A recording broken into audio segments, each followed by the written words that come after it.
नमस्कार दर्शकों, मैं हूं आपके साथ माधुरी बंसल और आप देख रहे हैं सिटी नेटवर्क का मथुरा हलचल। और आइए रुक करते हैं आज की खास कुछ खबरों की ओर। मथुरा आम आदमी पार्टी के द्वारा समय समय पर ज्ञापन सौंपकर विभिन्न मांगों को पूर्ण करने के लिए आंदोलन करती चली आई।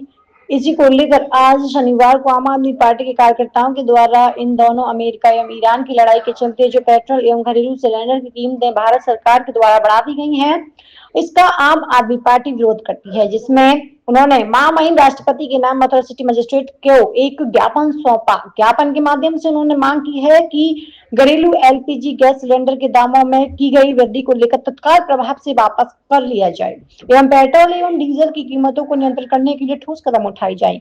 उन्होंने कहा कि गरीब एवं मध्यम वर्गीय परिवार को रसोई गैस पर विशेष सब्सिडी प्रदान भी की जाए और महंगाई पर नियंत्रण के लिए केंद्र सरकार नीतिगत घोषणा करे और इन मांगों को लेकर आज ये ज्ञापन सौंपा गया है। मैं चौधरी भगत सिंह, जिलाध्यक्ष आम आदमी पार्टी मथुरा।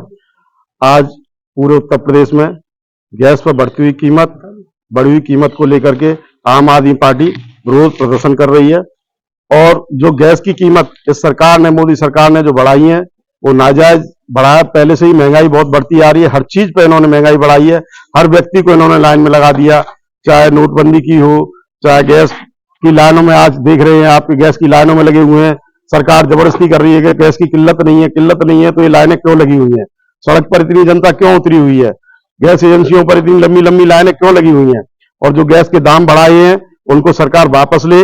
और जो बिजली पर ये दाम बढ़ाने जा रहे हैं, अभी तो बिजली संकट इस देश में आने वाला है, कोयला संकट इस देश में आने वाला है, क्योंकि ये सारी चीजें, आप एक चीज देखिए, जो बांग्लादेश जिसपे हम हल्ला मचा रहे थे, जहां हिंदुओं की हत्या की जा रही थी, आज वहां 5,000 टन डीजल ये भारत सरकार, मोदी सरकार ने उनको दिया है। क्यों दिया है? जब देश में तेल की स्थिति खराब हो रही है तो पहले अपने देश की व्यवस्था देखेंगे कि आप वहां पे गए, क्योंकि ये तो मोदी अडानी की सरकार चलानी है, उनका व्यवसाय चलाना है इनको।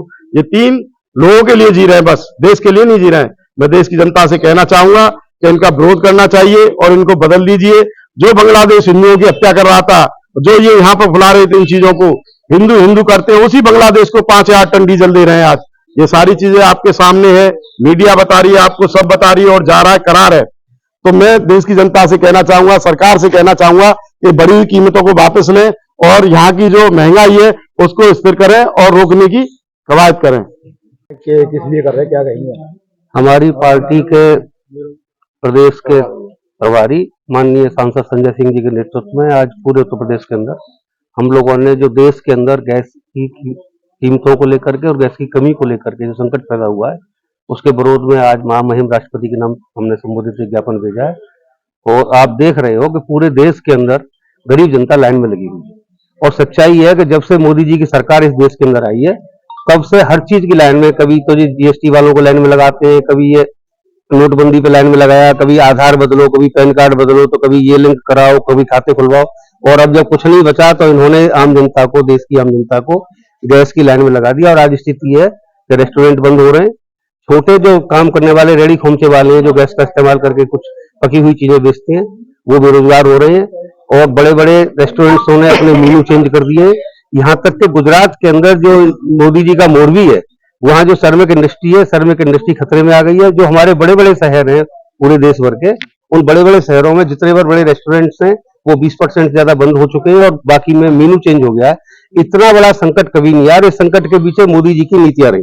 इनकी न तो विदेश नीति कोई स्पष्ट है, न ही कोई आर्थिक नीति स्पष्ट है। इनकी दोनों नीतियों में खोट है। आज स्थिति यह है कि हमको महंगा पेट्रोल लेने के लिए मजबूर होना पड़ रहा है और अमेरिका बता रहा है कि हम कहां से लेंगे, कहां से नहीं लेंगे। तो जिस तरह से मोदी जी ने अमेरिका के सामने घुटने टेक दिए हैं, इस देश में सरेंडर कर दिया है, इस सरेंडर का नतीजा आम जनता भुगत रही है और बुरी तरह से भुगत रही है। तो हमारा यह है कि भाई इसमें आप जो बढ़ी हुई कीमतें इनको वापस लिया जाए, गैस पर एक नीति बनाई जाए, बढ़ती हुई महंगाई को रोका जाए और खास करके जो कालाबाजारी हो रही है, इस कालाबाजारी को, जमाखोरी को इसमें रोका जाए, जनता को राहत दी जाए। ये काम मोदी जी कर सकते हैं। सरकार कह रही है गैस की किल्लत नहीं है। सरकार तो झूठ बोल रही। सरकार की स्थिति तो यह है कि इनके वाणिज्य मंत्री से पूछो तो कहता है कि इसको दूसरा मंत्री बताएगा, दूसरे से पूछो तो वो कहता है कि इसको वाणिज्य मंत्री बताएगा, दोनों से पूछो तो कहते हैं कि मोदी जी चुप पड़े हुए। तो सरकार तो झूठ बोल रही है। एक बात बताओ, जनतंत्र में जनता सच बोलती है, सरकार सच बोलती है? जनता सड़क पे है ये झूठ है, या मोदी जी के और उनके नुमाइंदे पार्लियामेंट में बोल रहे वो सच है? अरे जनतंत्र में जनता सच बोलती है भाई। ये किसकी हिम्मत है जो ऐसी दोपहरी में झूठ बोलने के लिए सिलेंडर लेके खड़ा होगा? किसकी हिम्मत है? और इसमें भी 80-80 साल की महिलाएं खड़ी, बुढ़िया खड़ी है, जिनके घर में रोटी की जरूरत है। और गरीब के घर में तो एक ही सिलेंडर होता है, कुछ बड़े लोग होते हैं ना, उनके यहाँ डबल सिलेंडर होता है, तो कुछ दिन वो काम कर लेता है। गरीबों के यहाँ एक सिलेंडर खत्म हो गया, क्या करें कि 28 तारीख को आना, 25 तारीख को आना, 25 दिन तक क्या भूखे बैठे रहेंगे लोग? भाई रोटी तो रोजाना खाएंगे। ये इस देश को कंदराओं में ले जाना चाहती है कि गुफाओं में रहो और पत्थरों की अंगीठी बनाओ, उसमें रोटियों को लकड़ियों से सेक करके खाओ। इनकी कोई नीति नहीं है।